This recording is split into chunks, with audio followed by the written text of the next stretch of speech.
एक पैग लेना चाहेंगी आप? तू सोच भी नहीं सकती कि कितनी बदतमीजी के साथ पेश आया था ये।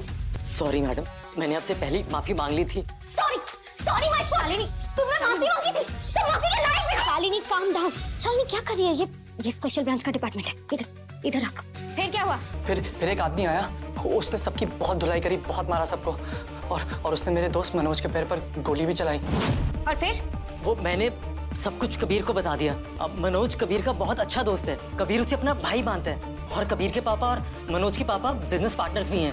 तो इसलिए हमने डिसाइड किया, मतलब हमने सोचा कि इन्हें थोड़ा और रगड़ दिया जाए।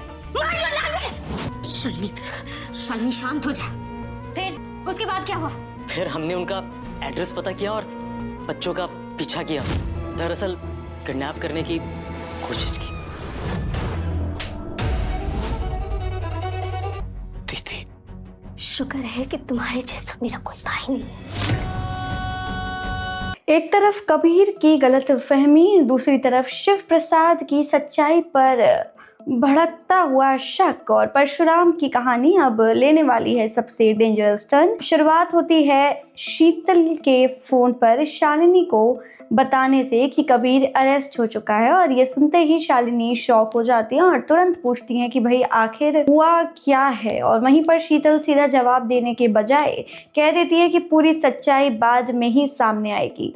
फिर कॉल कट हो जाता है। इधर घर में आराध्या कबीर को लेकर के बहुत परेशान होती है।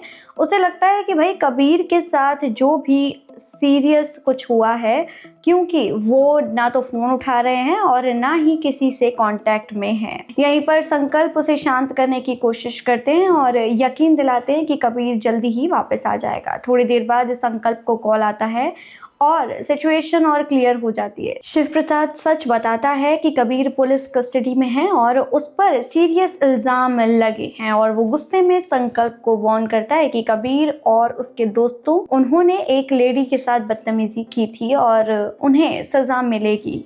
आराध्या ये सब सुनकर काफी परेशान है और उसे समझ नहीं आता कि भाई सच आखिर क्या है। घर पर शालिनी को भी शिव प्रसाद के बिहेवियर पर डाउट होने लगता है। जब वो पूछती है कि भाई फोन पर कौन था, तभी शिव प्रसाद बात को घुमा देते हैं। शालिनी सीधा सवाल करती हैं कि क्या वो उससे कुछ छुपा रहा है, तभी उसकी लाइफ में कोई और तो नहीं आ गया, ये भी शक करने लग गई हैं। शिव प्रसाद सब डिनाई करते हैं और कह देते हैं कि वो सिर्फ शालिनी से ही प्यार करते हैं और उसके लिए वो कुछ भी कर सकते हैं। लेकिन उसकी बातों में जो घबराहट होती है वो शालिनी को और ज़्यादा कंफ्यूज कर देती है। इसी बीच मल्हार एंट्री करता है और नंदिनी से मदद मांगते हुए दिखते हैं कबीर को बचाने के लिए। तभी नंदिनी आराध्या को तसल्ली देती है कि अगर कबीर सच में इनोसेंट हुआ तो वो शादी तक वापस आ जाएगा।